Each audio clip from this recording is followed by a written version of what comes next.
Il-linja tal-ajru Ryanair qed tneħħi numru ta' rotot li normalment tkopri f'pajjiżi tal-Unjoni Ewropea minħabba raġunijiet ta' taxxi u tariffi għoljin ħafna.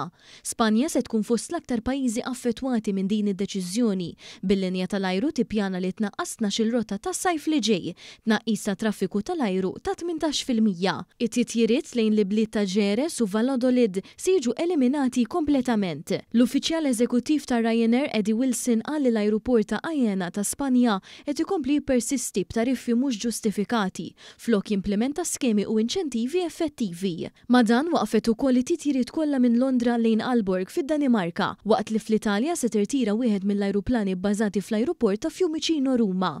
Rotot lejn l-Awstrija u Franza huma wkoll medda minħabba t-tariffi tal-avjazzjoni.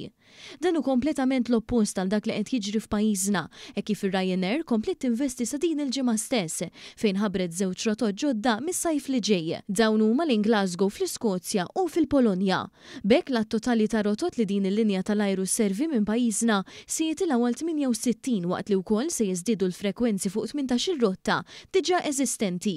Mal-mikrofonu ta' One News il-kap eżekuttiv Michael O'Leary sostna kif pajjiżna se jibqa' jgawdi mit-tkabbir tal-linja tal-ajru anke f'termini ta' impjiegi ta' kwalità li fl-aħħar żmien ukoll żdiedu b'madwar 60 persuna.